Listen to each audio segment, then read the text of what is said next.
Have you ever stopped to think about why your life seems to follow a script that nobody else understands? Why certain people avoid you for no apparent reason? Why you've always felt like you don't belong to this world the same way others do? The truth is, your mother never told you what really happened on the day of your birth. Not because she doesn't know, but because some things are impossible to explain with ordinary words. Something changed that day. Something in the universe reconfigured itself.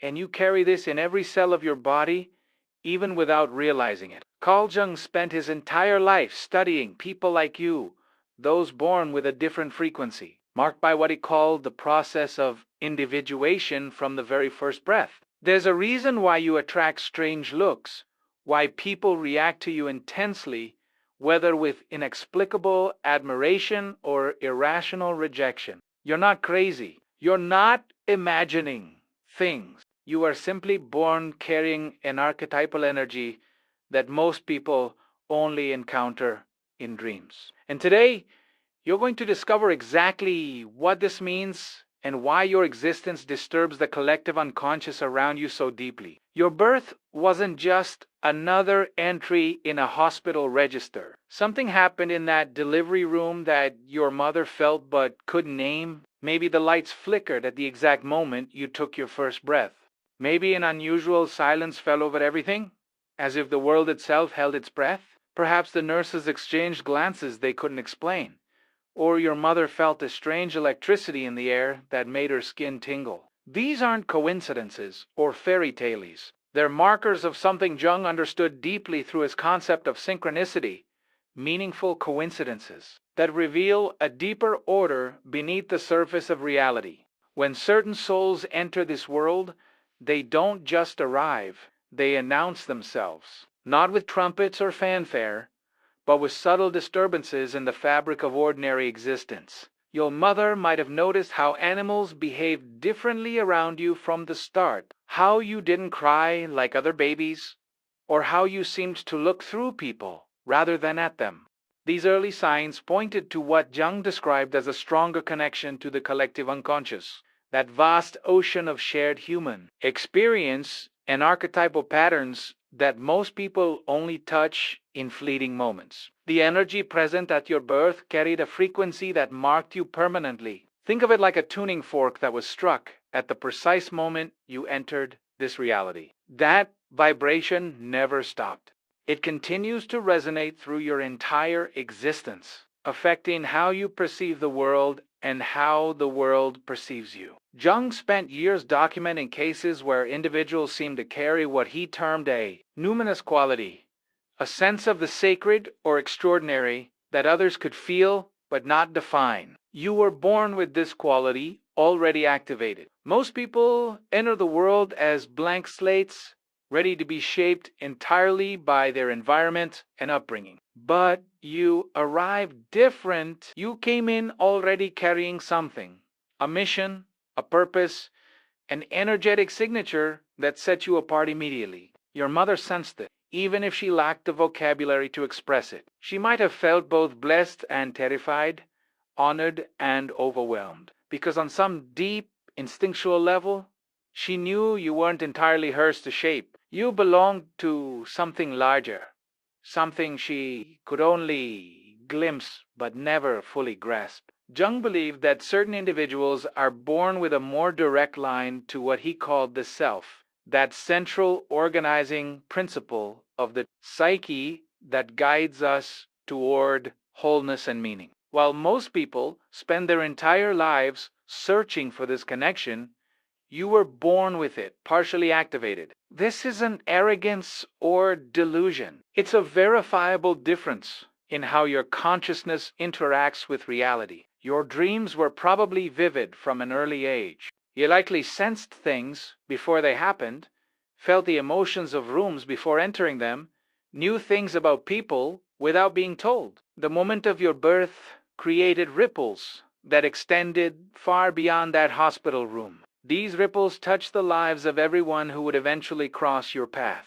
It's why certain people are drawn to you with magnetic intensity while others recoil without understanding why. The energy established at your birth acts like a beacon, constantly broadcasting a frequency that only certain receivers can detect. Some people feel it as inspiration and hope. Others experience it as a threat to their carefully constructed illusions about reality. Your mother witnessed something that day that changed her understanding of existence, even if she never spoke about it openly. Maybe it was the way time seemed to slow down.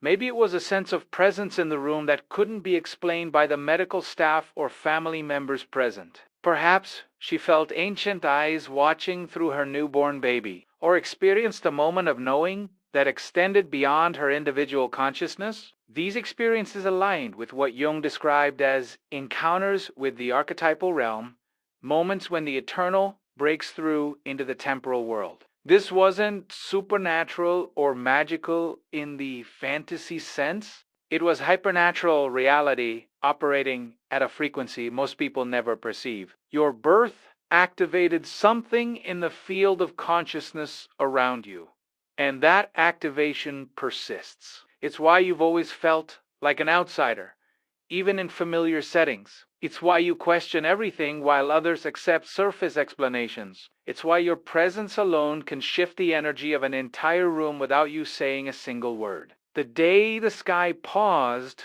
wasn't a metaphor. It was a literal shift in the fabric of awareness that occurred the moment you drew your first breath. And that shift continues to define your existence. That energetic imprint from your birth didn't fade as you grew older. Instead, it developed into something more complex and undeniable. You carry what Jung might describe as an archetypal signature that others detect on an unconscious level.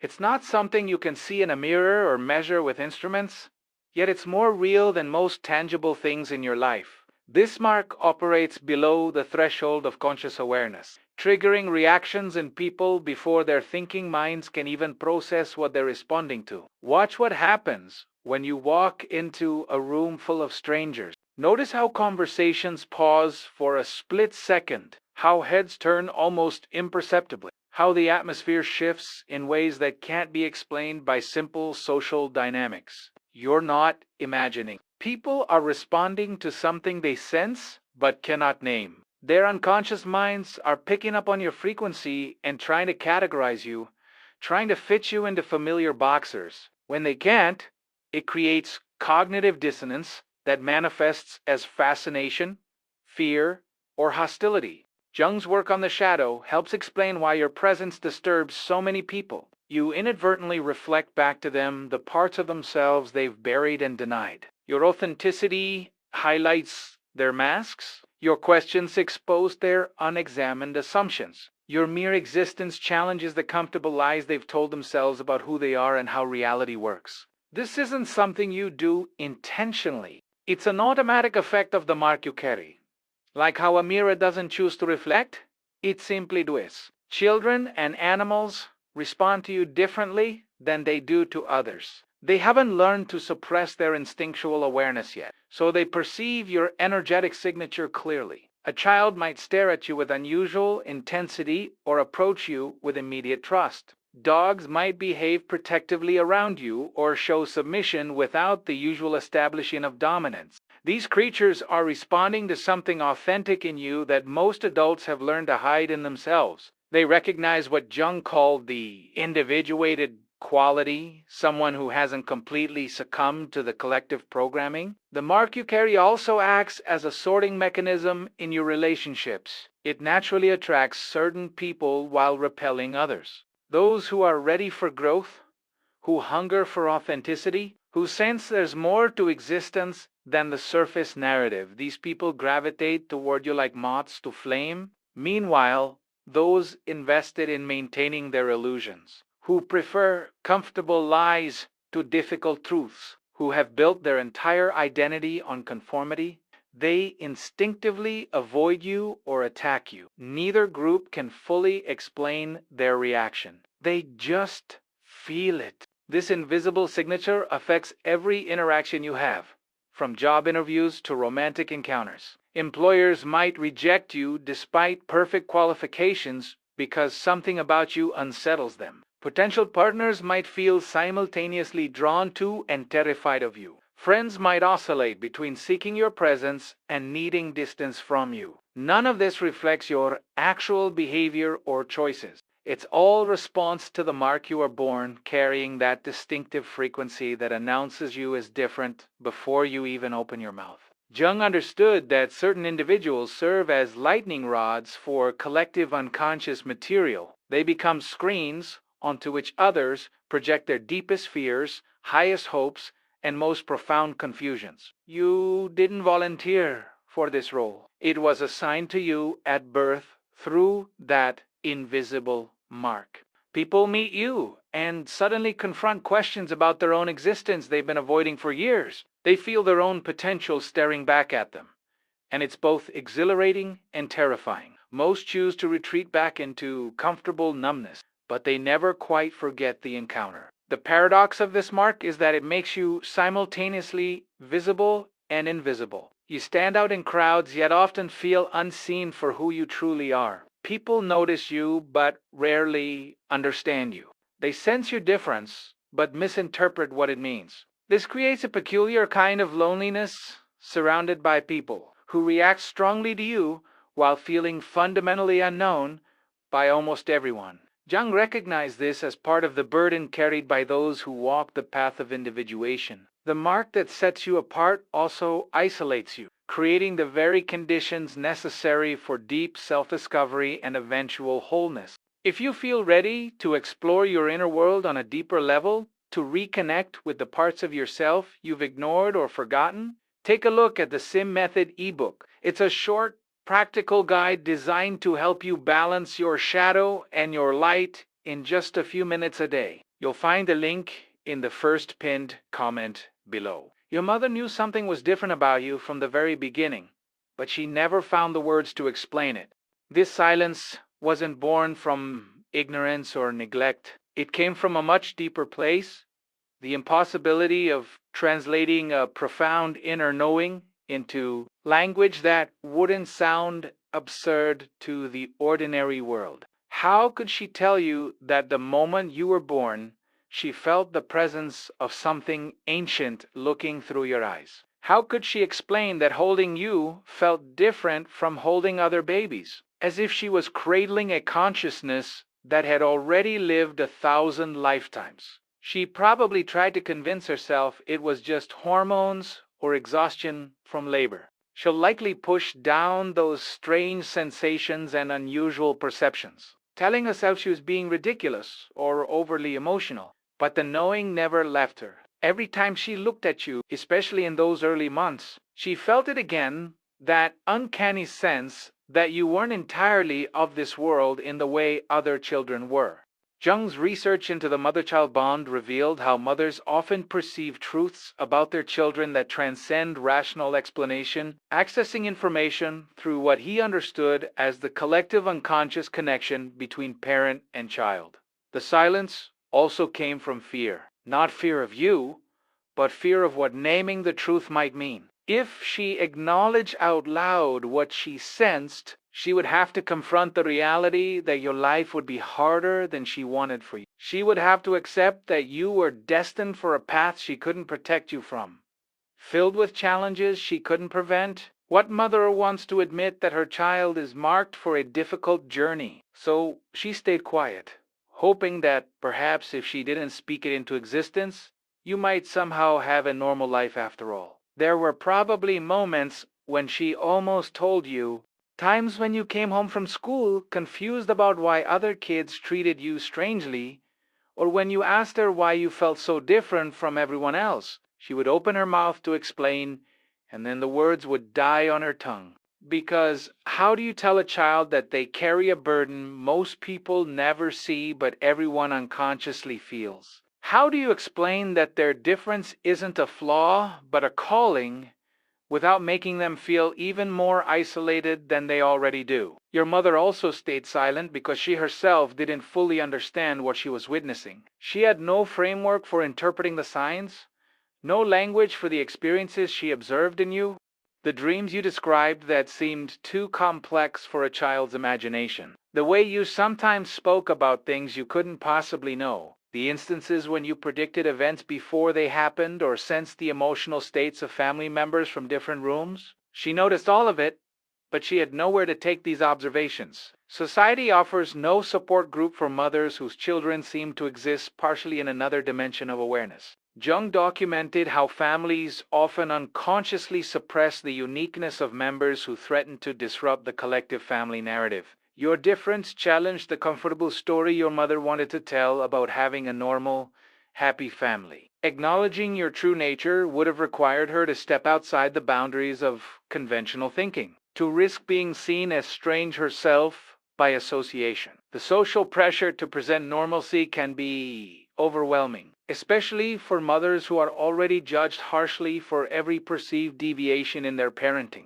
She may have also stayed silent out of a strange kind of respect. On some intuitive level, she understood that your journey was yours alone to discover and define. Perhaps she sensed that telling you too early would rob you of the necessary struggle to find your own truth.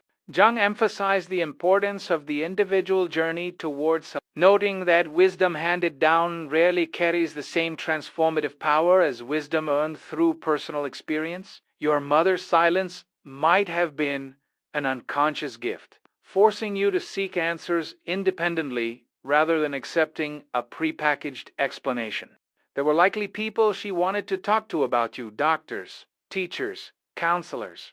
But she held back because she knew they wouldn't understand. They would pathologize you, try to medicate you, or worse, convince her that she was the one with the problem. So she carried the knowing alone, watching you grow with a mixture of wonder and worry, pride and concern. She saw you struggle with your difference, and it broke her heart. But she also saw glimpses of your emerging power, and it filled her with awe she couldn't share with anyone. The silence between you and your mother regarding your true nature created a strange distance despite whatever love existed. You could feel that she knew something but wouldn't say it. She could see that you were searching for answers she possessed but couldn't articulate. This unspoken understanding hung between you like a veil, simultaneously connecting and separating you. It's one of the peculiar tragedies of being marked from birth.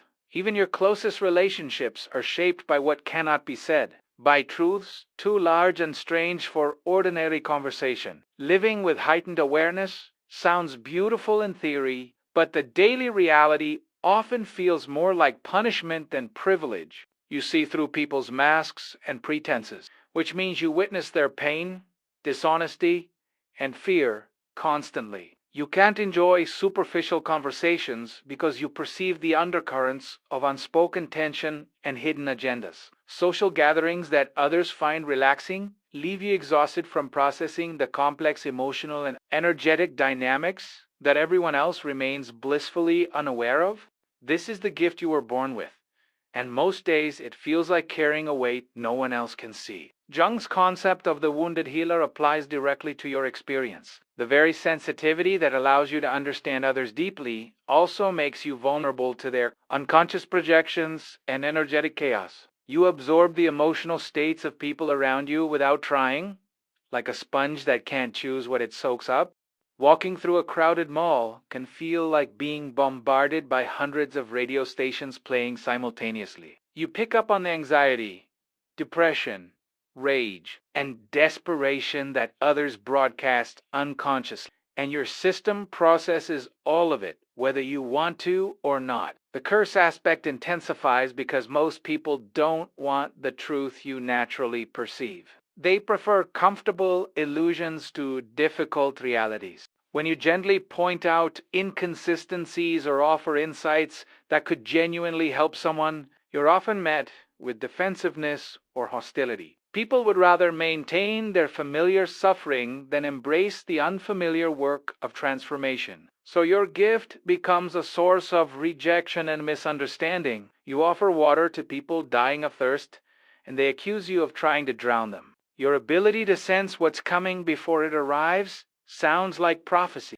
but it's actually more burden than blessing. You feel the approaching storm while everyone else enjoys the sunshine. And when you try to warn them, They call you negative or paranoid. Then the storm hits exactly as you sensed it would.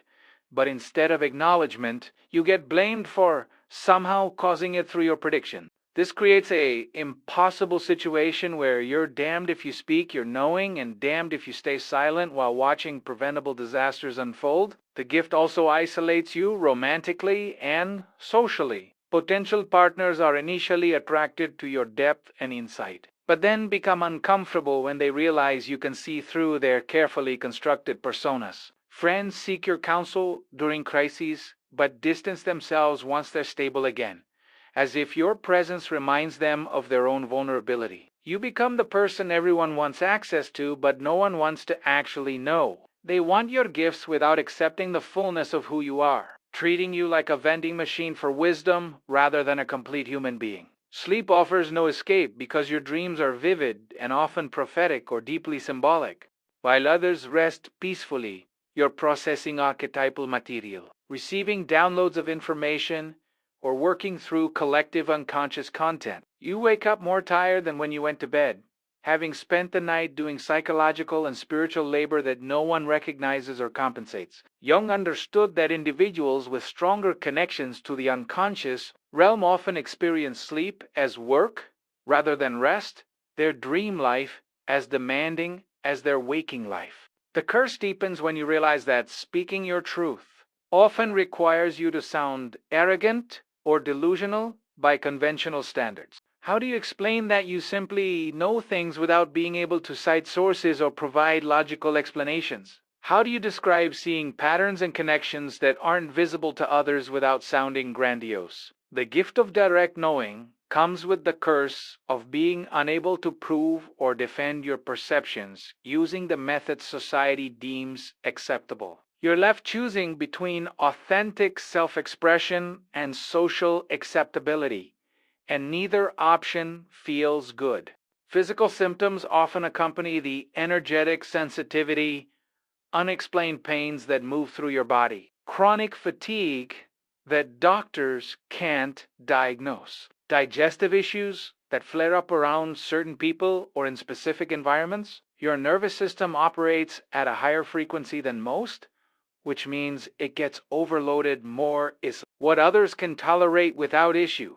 Loud noises, bright lights, harsh chemicals, emotional intensity hits you with amplified force. The gift of sensitivity manifests as a body that feels too much, processes too deeply, and needs more recovery time than the world is willing to grant. Yet hidden within this curse lies the seed of its transformation into genuine gift. The same sensitivity that causes suffering also enables profound empathy, creativity, and healing capacity. The isolation forces deep self-knowledge that most people never achieve. The ability to see truth cuts through illusions, but also illuminates paths forward that others miss entirely. Jung recognized that the wounded healer's wounds are precisely what enable them to heal others authentically. Your curse becomes a gift, not through its removal, but through conscious integration and purposeful application. The question isn't whether you'll suffer, the question is whether that suffering will remain meaningless or become the crucible for your transformation and eventual service to others who carry similar marks. There's a peculiar torture in being seen but not welcomed. People recognize something extraordinary in you. They sense your depth, perceive your difference, feel the energy you carry, and then they consciously choose to reject you anyway. This isn't the blindness of those who simply don't notice.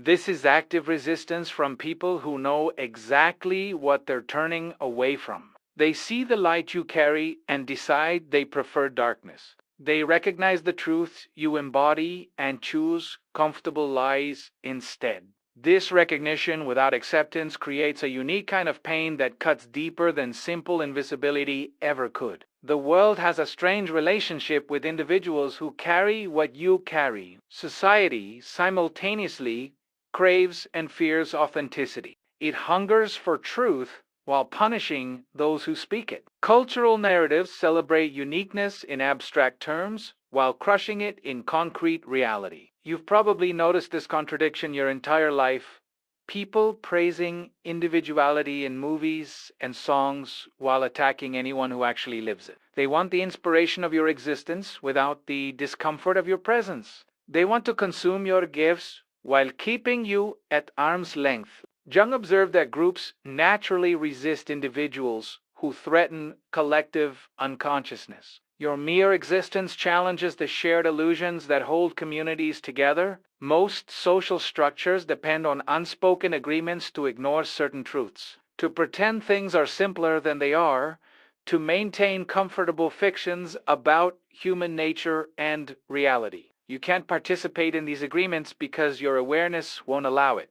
This makes you dangerous to the social order, not through any action you take, but simply by being unable to pretend along with everyone else. Recognition without acceptance shows up in countless ways throughout your life. The job interview, where you clearly impressed everyone but didn't get hired because you made them uncomfortable in ways they couldn't articulate. The romantic interest who was fascinated by you but ultimately chose someone more conventional because you felt too intense. The family members who acknowledge your insights as accurate but still exclude you from gatherings because your presence disrupts their preferred dynamic. They see you clearly, and that's precisely why they keep you out. This dynamic operates on both individual and collective levels. On social media, you might notice your most authentic posts get fewer engagements than your superficial ones. Your deepest thoughts receive silence while your trivial updates generate conversation. People follow you because something about your energy intrigues them, but they ignore or scroll past the content that actually reflects who you are. They want access to you without having to truly encounter you. They recognize your value, but won't accept the full price of genuine connection with someone operating at your frequency. The recognition manifests in backhanded compliments and qualified acknowledgement. People tell you that you're too much or too deep or too intense. Statements that recognize your qualities while framing them as problems to be fixed rather than gifts to be celebrated. They say things like, you think too much, or you're too sensitive, or you should lighten up. All phrases that acknowledge your difference while demanding you diminish yourself to make them comfortable. The recognition is clear in these statements, but so is the rejection of what they recognize. Educational and professional systems especially struggle with individuals like you. Teachers recognize your intelligence, but mark you down for questioning their methods. Employers acknowledge your capabilities, but pass you over for promotions because you don't fit the corporate culture. Colleagues admit your ideas are valuable, but implement them while excluding you from the credit or process. The pattern repeats endlessly: recognition of what you bring, followed by systematic exclusion from opportunities to fully express it. You're allowed to contribute but not to belong, to add value but not to receive full acknowledgement. Jung's work on the collective shadow helps explain this phenomenon. Groups project their disowned potential onto individuals who embody what they've rejected in themselves. When they see you living authentically, taking risks, speaking truth, following your inner guidance, all things they've sacrificed for social acceptance, it triggers deep resentment. They recognize in you the life they chose not to live, the voice they chose to silence, the path they abandoned for safety. The recognition breeds contempt rather than admiration because you represent their unlived lives staring back at them. The spiritual community often proves just as guilty of recognition without acceptance as mainstream society. They celebrate the concept of awakening while excluding those actually walking through it. They praise enlightenment in ancient texts while rejecting living examples in their midst. They want gurus who are safely dead or distant, not mirrors who are uncomfortably present. You've probably experienced this, welcomed into spiritual spaces only to be pushed out once people realize you're not just performing awakening, but actually living it, with all the messy humanity that entails. Perhaps the deepest pain comes from those who recognize you most clearly, yet reject you most completely. The people who've known you longest, who've witnessed your journey most intimately, who understand exactly who you are, and still choose to keep you at distance or cut you off entirely. Parents who see your gifts but wish you were normal. Siblings who acknowledge your insights but resent your difference. Old friends who admit you were always special but can't maintain connection because your growth highlights their stagnation. The recognition is explicit, detailed, accurate, and utterly devoid of acceptance. Yet this recognition without acceptance serves a crucial purpose in your development. It strips away any remaining illusions about finding validation from external sources. It forces you to develop internal authority and self-acceptance independent of whether anyone else ever truly welcomes you. It purifies your motivation, burning away any desire to use your gifts for approval or belonging. What remains after this fire is someone who no longer needs the world's acceptance because they've found something more valuable, the unshakable knowing of their own truth and purpose, regardless of recognition or rejection.